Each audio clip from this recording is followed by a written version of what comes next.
Hello, hello, hello, everyone, and welcome to another video on my new book, hashtag Are You Here Yet? How to STFU and Show Up for Yourself. And today we're going to be talking about Chapter 8. Please disregard this horrible hair because I cannot get to my hairstylist because of this damn quarantine. I think it's just getting a little bushy on the sides, and that's what makes me crazy.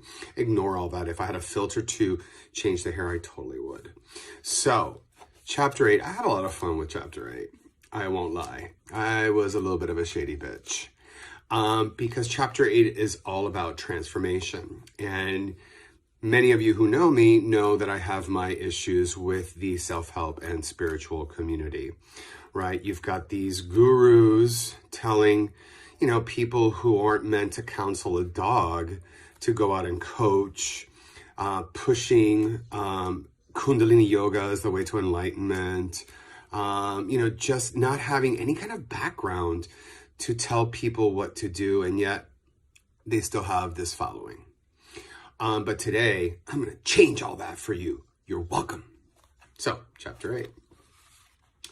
I'm a work in progress. Okay, maybe I have to get all this bullshit out of me before I could be the real me. From Chanel Oberlin in Scream Queens. If you didn't watch it, 2 seasons, hysterical, just so wrong.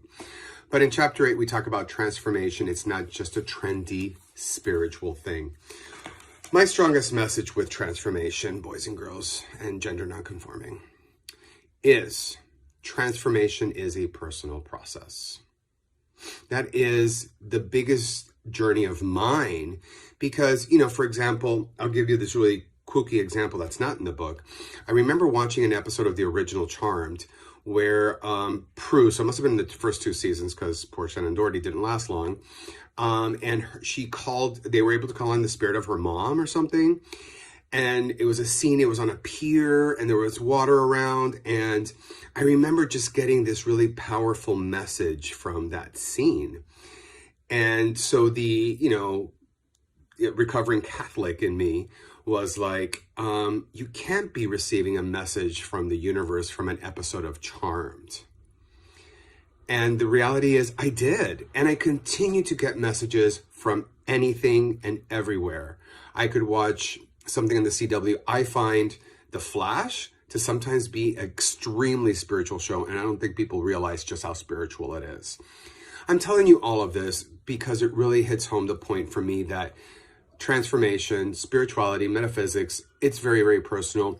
Never, ever let anyone tell you how it needs to look like, because people will sell you all kinds of shit that you need this course or you need this product. Let me save you thousands and thousands of dollars and hundreds of hours taking these bullshit courses. You already have everything you need.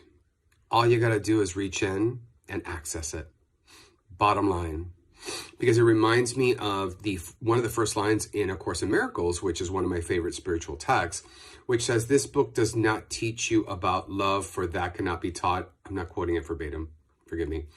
It teaches you to remove the obstacles to access love, which is your divine inheritance. And to me, that speaks to we're the ones that kind of block ourselves from accessing that internal power. And so we reach out for these self-proclaimed gurus who really, they don't know shit, to make something better of ourselves. My lovelies, you've already got it going on. You don't need anyone else to tell you that. Trust me, because here's the real tea. It's not in the book. I can get a lot of compliments that I'm hot, I'm attractive, I'm muscular, have a great body, all that shit, until I believe it for myself. All of those compliments don't mean a damn thing. So it's all about that internal work. We create low self-esteem. We could uncreate it.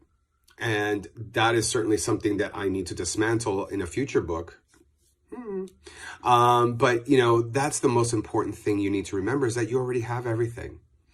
So whenever the inner saboteur, as RuPaul says, strikes, remember, you have everything you need. And you could allow another voice to exist in that, to reinforce that belief that you have everything you need and you just need to access it. Don't let anyone tell you what transformation needs to look like, or spirituality needs to look like. You don't have to go to the mountains of Tibet for 7 years or chug celery juice while you're doing Kundalini yoga. Have you seen that? It's crazy. Plus, the guy who invented Kundalini yoga, rapist. So I have no faith in that now. Sorry. So transformation, it's not a trendy thing. It is almost a daily thing for me sometimes. And that is what I want you to remember. It's yours, baby, and you got it. So with that, I will leave you. And until next time, bye.